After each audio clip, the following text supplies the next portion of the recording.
So today the topic which we are going to discuss is bond pricing theorems. Bonds are generally issued with a fixed rate of interest known as coupon rate. As we all know that bonds are fixed security, fixed return instruments where a coupon rate is always attached to the bond, and there is a face value, there is a coupon rate, and there is always a time to maturity, that how long the bond has to be with the investor. So three things are always attached with with the bond, right? So things are three things are always attached with the bond. So these three things are mainly, first is coupon rate, second is face value,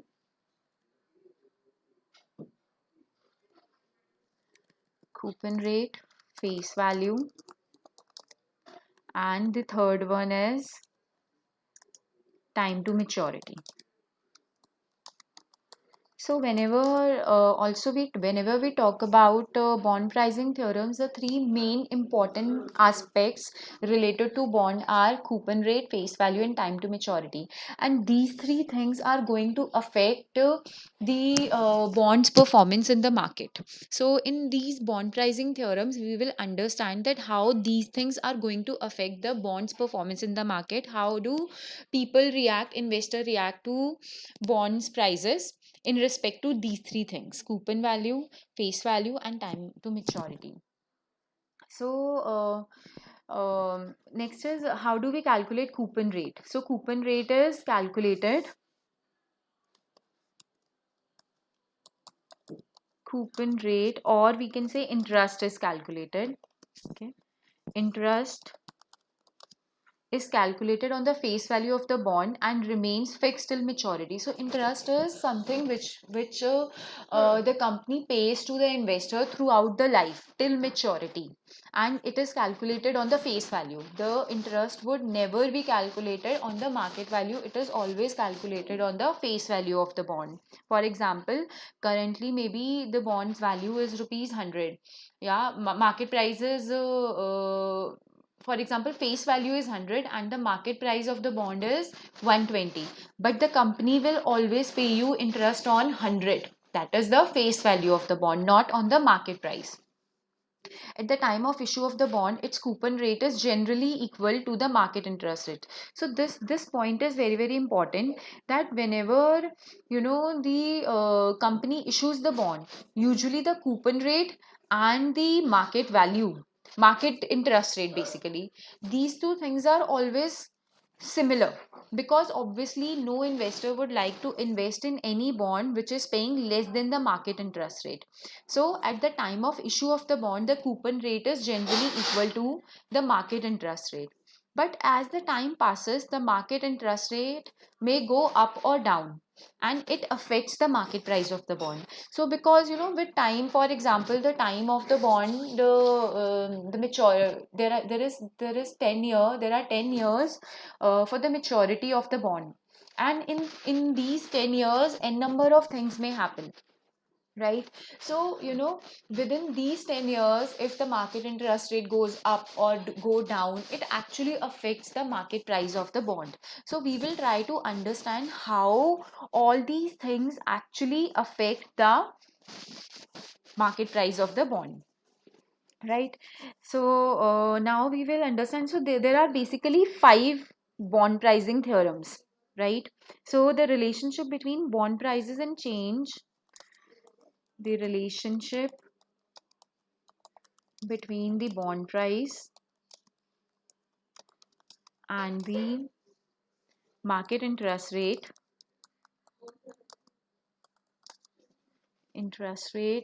have been stated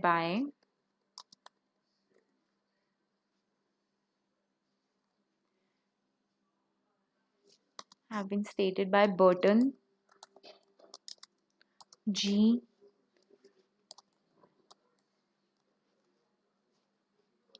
Malkiel in the form of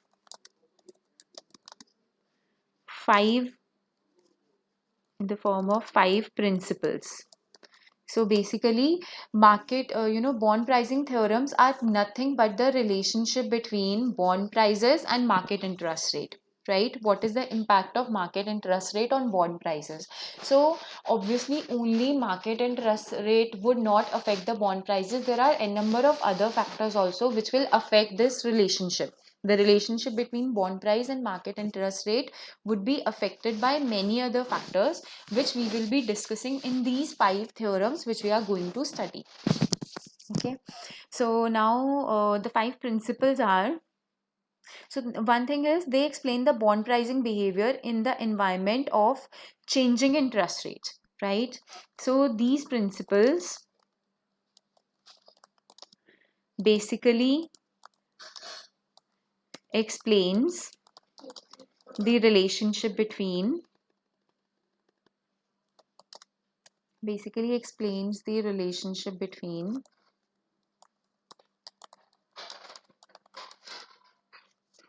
bond prices and interest rate in the market environment also. So there would be other factors also which are going to affect this relationship. We will study all those factors which affect the relationship between these two things. So the five principles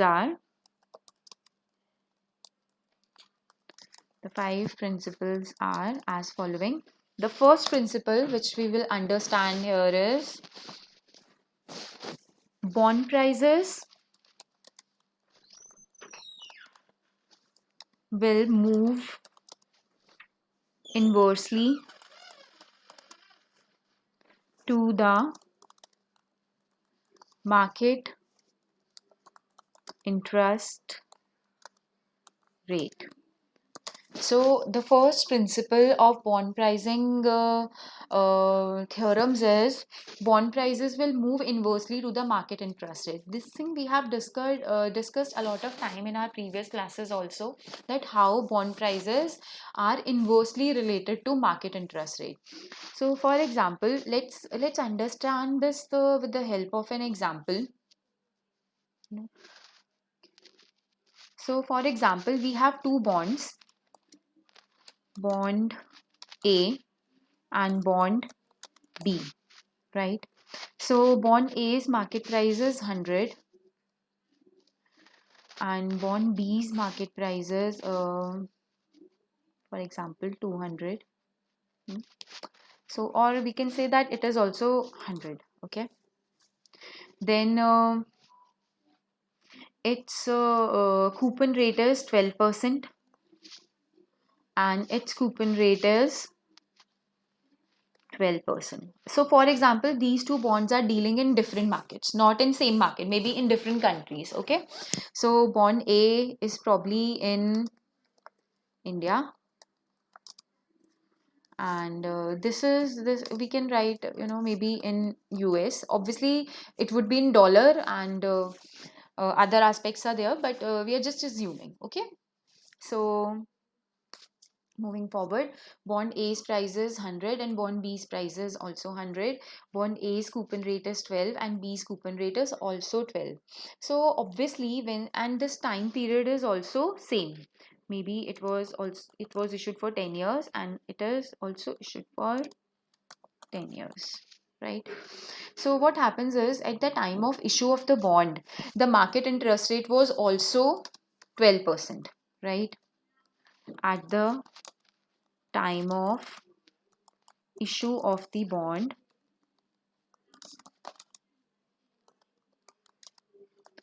the market interest rate was also 12%, and it is same for both the cases, right? And obviously it was issued for 10 years. As I told you that within 10 years a number of things may happen, right? So maybe after 5 years the market interest rate has changed, After 5 years, the market interest rate has changed, and in India it is 14%, right? And similarly, after 5 years, the market interest rate will also change in US, but it may not be same. After 5 years, the market interest rate change, and in US, for example, it has reached to 10%. Okay, so this is the scenario which we have in the present situation. So here, obviously, if the market is offering more interest than 12% which the company is offering, then more and more people would try to sell it off. As market is offering a better interest rate, as market is offering a better interest rate, then more and more people would be willing to sell off this security and buy something which is rendering an interest rate of 14%, right? So more and more people would be willing to sell it off and buy something which is giving an interest of 14%. So here, when more people would be willing to sell it, so the sale in the market would increase. It means there would be more supply. There would be more supply than demand. And when any security, anything would be facing such kind of situation, where there is more supply than demand, the market price would fall. So in such a case, the market price of the security would go down, because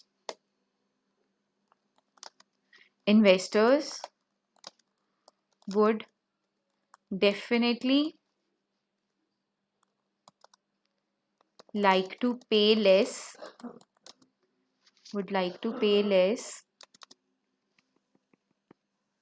for such a security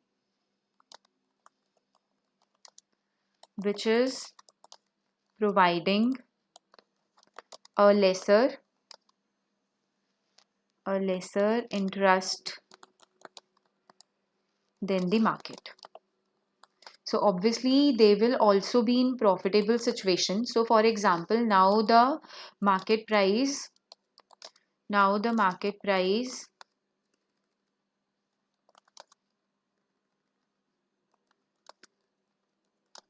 of the security has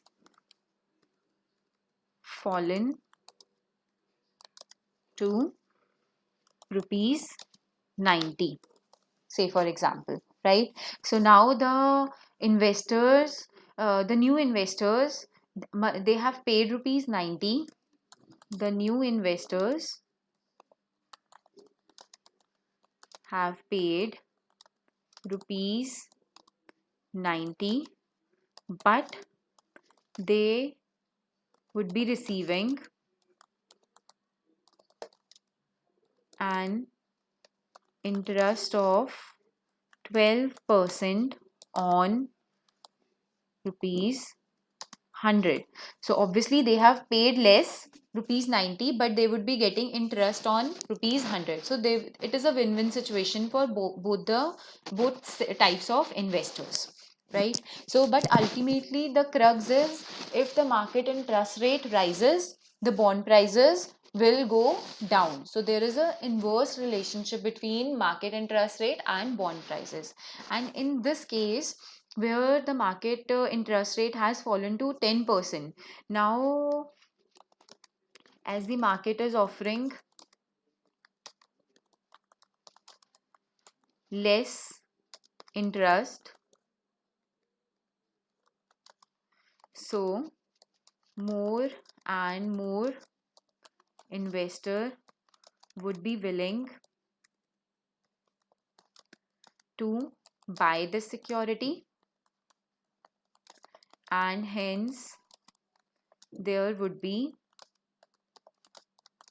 more demand than supply, right? So there would be more demand than supply, and in such a situation,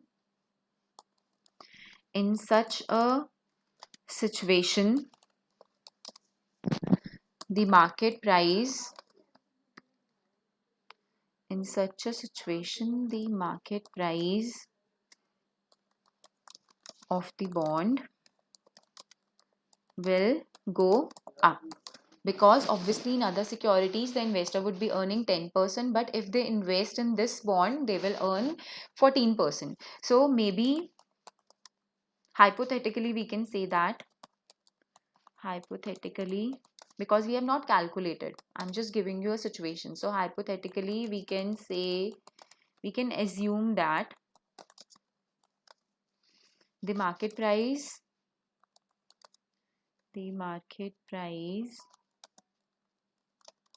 of the bond may reach up to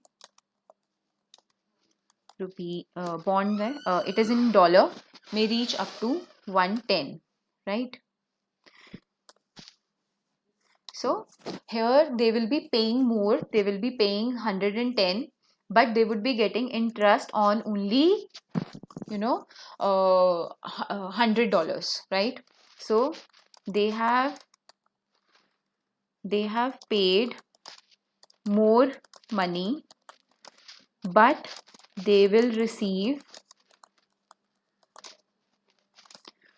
the interest at a lower amount. But obviously they will also be in a better situation, because other securities are offering 10% rate of interest, but they are getting a rate of interest of 12%. But still it is a win-win situation, because if they invest in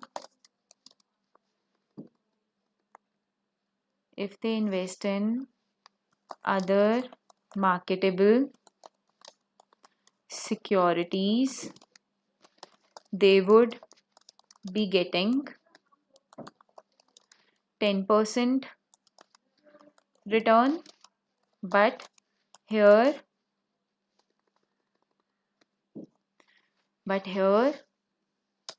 they are getting 12% return. But obviously they have to check that where they are earning better. This thing they have to check wisely, that where they will get a better return. Maybe the market price of the security has gone too high, that even 12% return is not suitable for them. So very wisely an investor has to choose. So this is our first bond pricing theorem, which says that bond prices will move inversely to the market interest rate. So now let's move with the second bond pricing theorem. So the second bond price theorem says that bond prices, bond price variability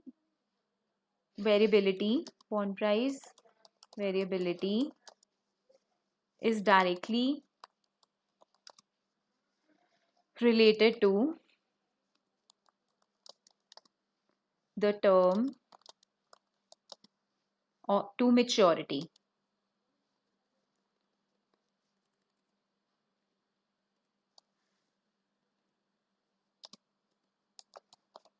So the second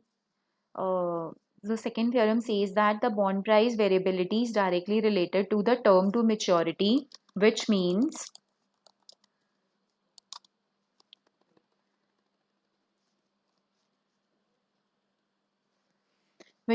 that for a given change in the level of market interest rate, changes in bond prices are greater for long-term maturities. I'll just explain you. So first I'll just write it.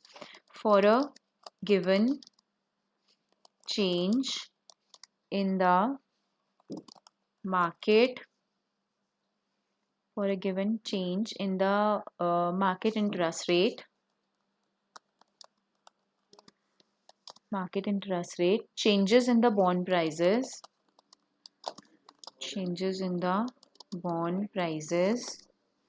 are greater for long-term maturities.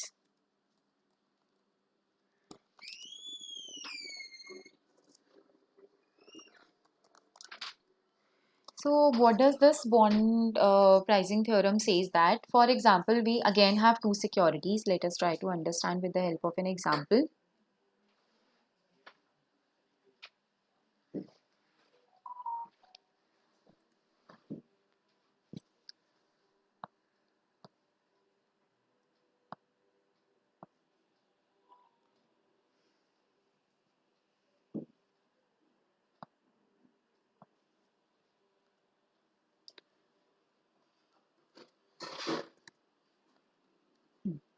So for example, we have two securities, both are of rupees 100, and here interest rate, coupon rate is 12% for both the securities, but the term to maturity is different for both of them. For example, it is for 8 years and it is for 12 years, right? So 8 years and 12 years. Term to maturity is different for both the securities.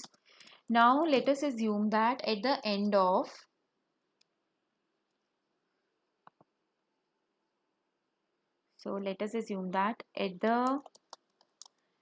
end of, for example, 7 years, the market interest rate has become 15%, or we can say 14%. Let's assume that it is 14%, right? So at the end of 7 years, the market interest rate has become 14%. So obviously for both the securities, the coupon rate is 12%, but the market is offering 12%. But if you see that in security A, this bond A, okay, in bond A, in case of bond A,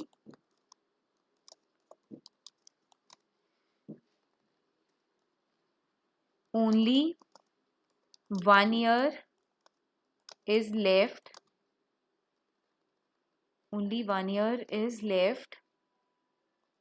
for payback, because after 1 year this 100 rupees would be paid back to the investor, and for only 1 year they have to handle this, difference of interest, right? But in case of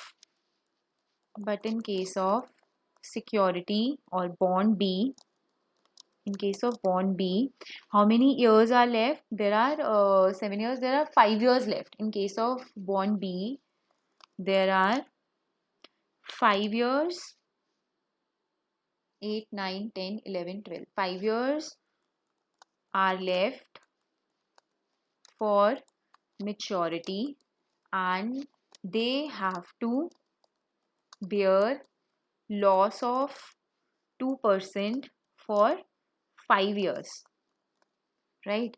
So in such a case, a stock market also runs on investor emotions, investors behavior. It is not only about that this thing happens or that things happen. It is not rule of thumb. Stock market is not a rule of thumb like any other type of study. Stock market also deals with human emotions, and stock market is an area where it deals with human emotions more than any other area.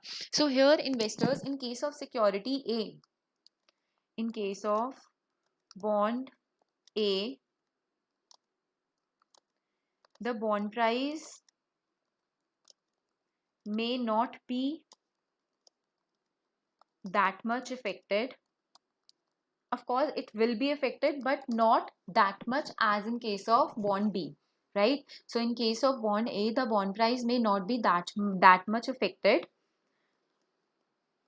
It would be affected, but the intensity may be not that high, right? So here, in case of bond A, the bond prices may not be that much affected, but in case of bond B, the prices, market prices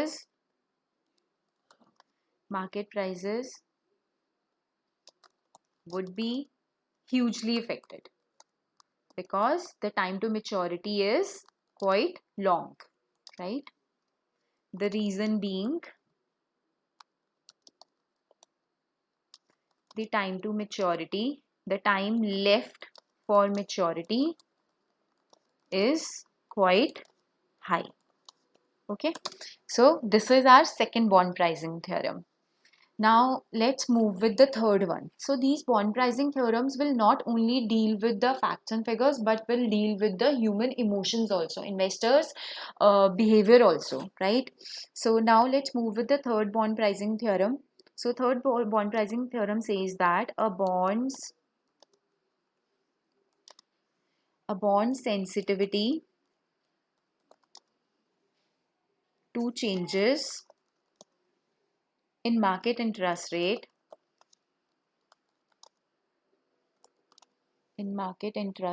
increases at a diminishing rate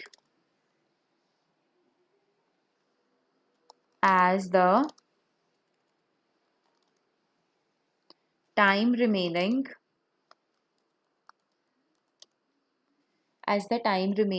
until the maturity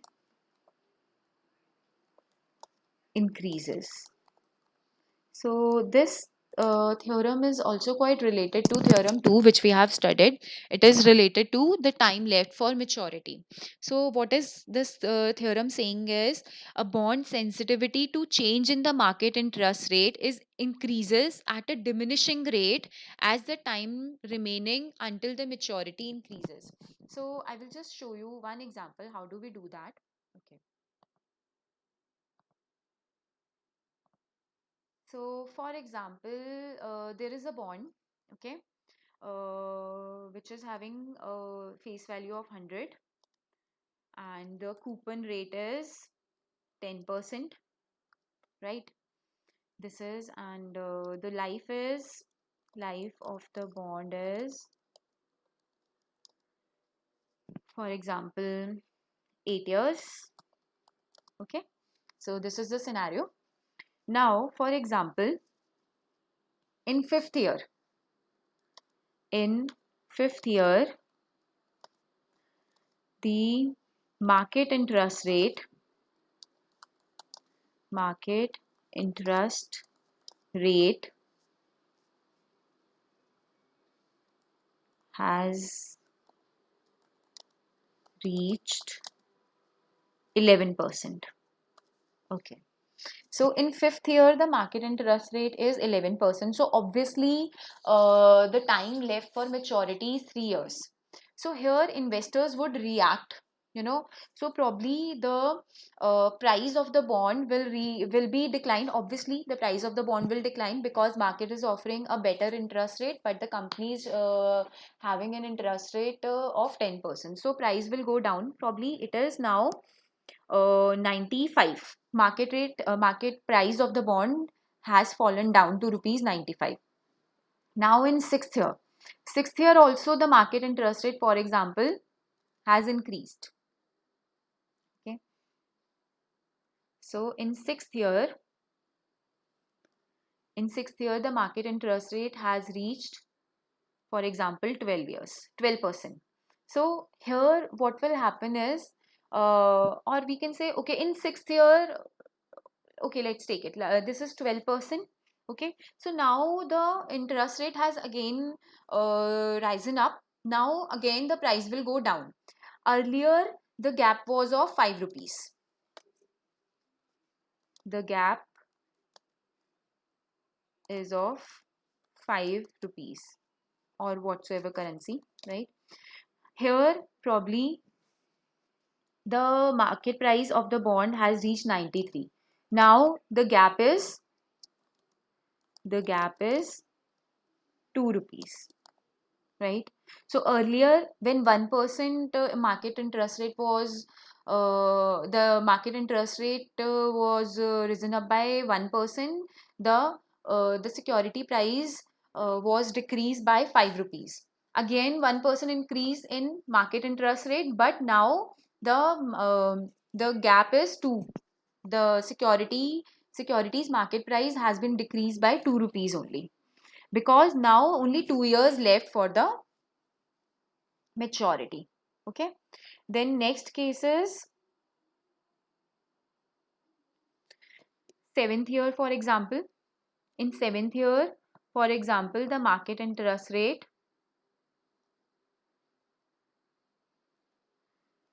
7th year, the market interest rate is 13%. Now again the security price, the bond price would go down, but this time it is, for example, 92. So the gap is 1 rupee.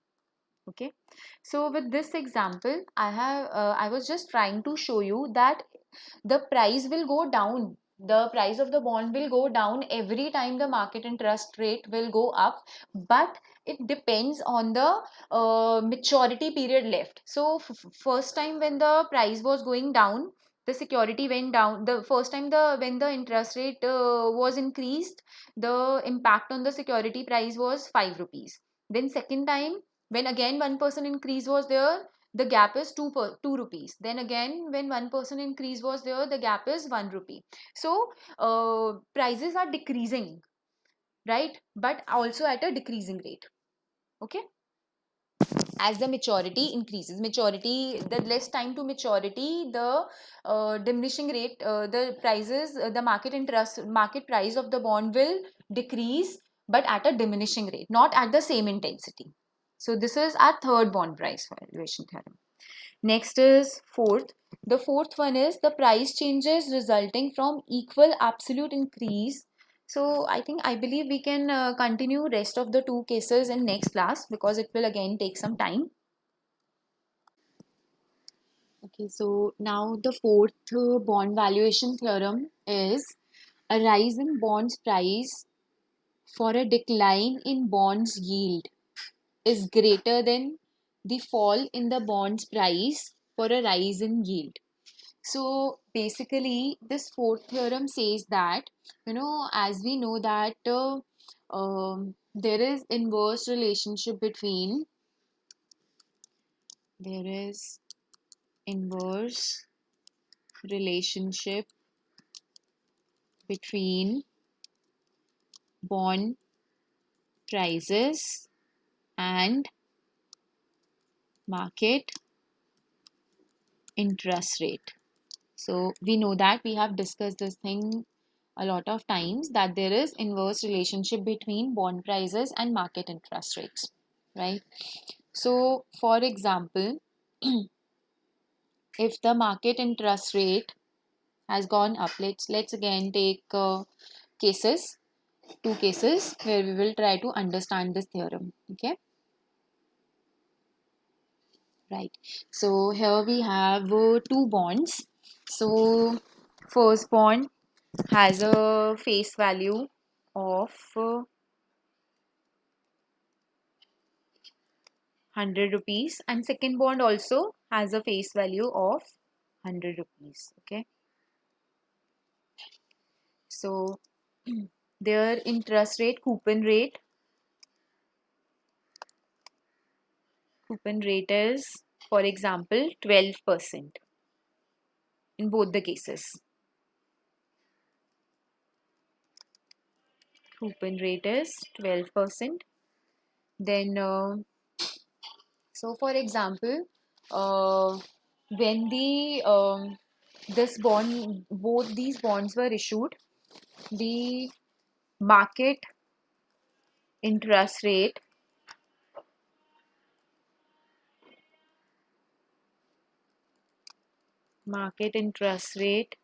was 12% only, right? In both the cases, market interest rate at the time of issue was 12%. Market interest rate at the time of issue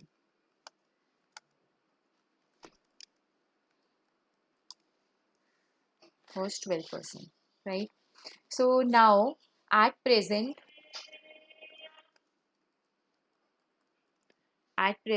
the market interest rate has changed. For example, these two bonds deal in different markets. Say for example, okay. So I'll just remove this currency so that there is no confusion as such. So for example, these two bonds deal in different markets. Okay. So now the market interest rate in market A, for bond A, the market rate interest rate has become 14%, right? Or yes, or we can say yeah. And here at present, the market interest rate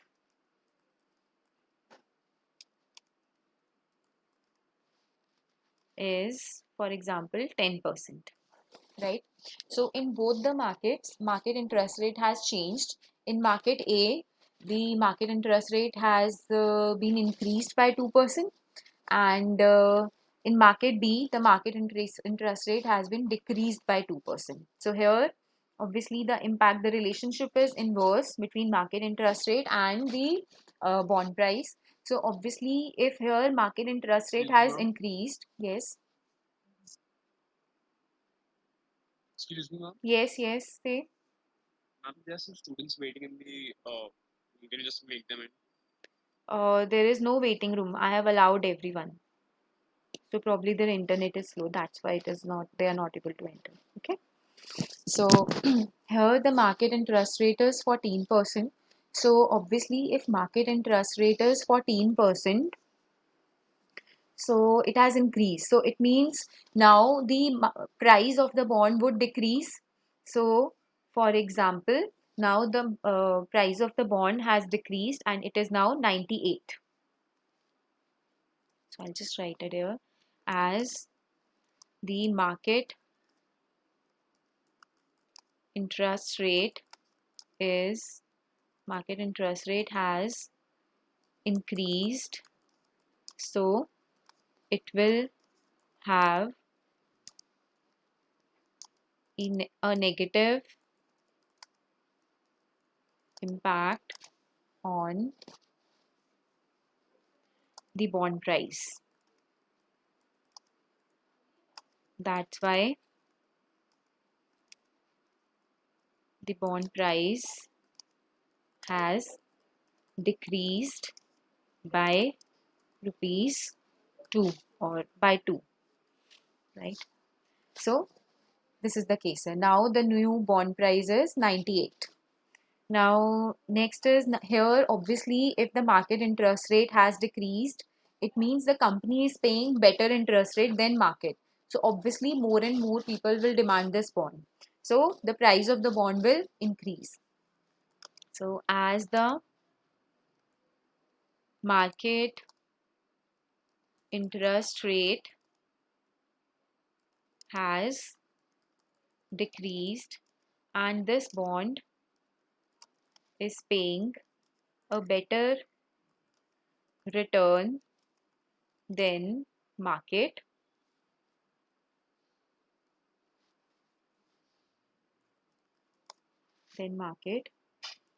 so the bond price will increase, right? But by what number it will increase? So for example, now the bond price is 105. So this is what the theorem says, that if there is a positive news for the bond, the bond price will increase by a greater number. But if there is a negative influence, then the bond price will decrease, but not with the same intensity. So it shows that the investors react differently in both the cases. To a good news, investors will react in a better way. So they will be more than happy. So they will demand more. So that's why the price of the bond will reach up to 105, for example. But in case of bad news, investors obviously try to sell it off, but the intensity would not be same. So here the price decreased by 2, but here the price increased by 5. This is the difference. So it will not be same in both the cases. The price change would be different in case of increase or decrease in market interest rate. It will not be same. But if there is a good news, price will increase at a better rate. Right? So this is our fourth theorem of bond valuation. Then the last bond valuation theorem is the change in the price will be less than the change in the price will be less for a percentage change in bonds yield if its coupon rate is higher. So let's try to understand this theorem with the help of an example. Then it would be more clearer to you. So let's take an example.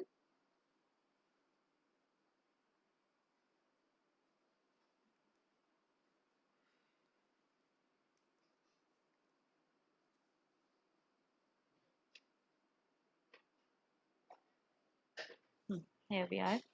So bond A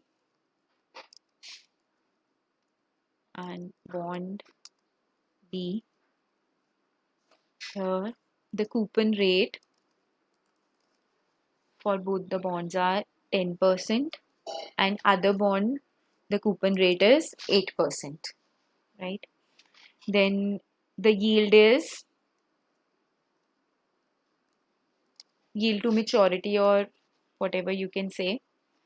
The yield is, in first case it is 8%, and in second case it will remain same 8%.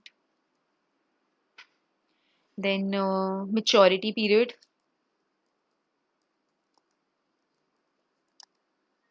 3 years, and for second case also it is 3 years. Then next is price. So the price of the bond is, in first case it is 105.15, and in second case the price is 100. Now this is price, this is market price basically. Okay, market price. So as you can see here is that the coupon rate here is 10%, and here it is 8%. So market price is also different. Just the bond which is having better coupon rate, its market price is also higher than the other one.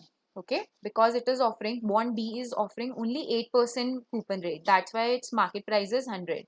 But bond B is offering 10% coupon rate. That's why its market price is comparatively higher. Then its face value. Here we have the face value. The face value of both the bonds is 100. Now there is a change in the yield. Okay. So there is a change in the yield. So here in both the cases the yield has increased by 1% increase. Now we want to see what would be the impact of increase in yield on the bond prices, right? So here now we'll see price of the yield, price after yield increase. So the new prices, now the price because the yield has increased. Market interest rate is increased by, basically yield increases, increase in market interest rate. Okay, I'll just write it here. Increase in market interest rate, right? So in both the cases, market interest rate has increased by 1%. So obviously it would have a negative impact on the prices of the bonds. So now the new price, the market price for bond A earlier was 105.15. So it will decrease, right? But it would be, for example, it is 102.53. In second case, it was already less, right? In bond A, the coupon rate was 10%, and in bond B, coupon rate was 8%. So here now the market interest rate, this yield is, this is market interest rate. We can write like this: market interest rate. Okay. So here now market interest rate is 9%. So here I will write 9%. It has become 9%. And it is also 9%. So now you can see that in earlier case, the market interest rate was 8% and the company was offering 10% return. That's why its price was 105 market price. And in the case of bond B, market interest rate was 8% and company was also offering 8%. That's why its face value and market value was same. But now market interest rate has increased. It has reached up to 9%. So company EA, bond A, is still offering a better interest rate. Market interest rate is 9 and the company is offering 10% interest rate. So that's why now there is only 1% difference between company's coupon rate and market interest rate. So the price will not remain same. Earlier it was 105, now it has reduced to 102. But in case of bond B, the now the company is offering 8%, but the market interest rate is 9%. So obviously the price would not be same. It would decrease. So here the decrease in the prices by it has fallen down up to 97.47.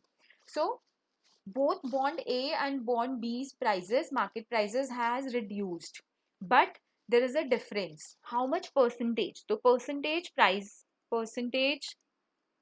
change in price.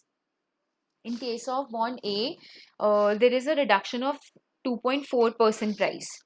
But in case of bond B, so there is a change of 2.53%. So as you can see here that the bond prices in both the cases has reduced, but the percentage change, bond A has reduced at a lower level, but bond B has reduced at a higher level. So this is the difference, right?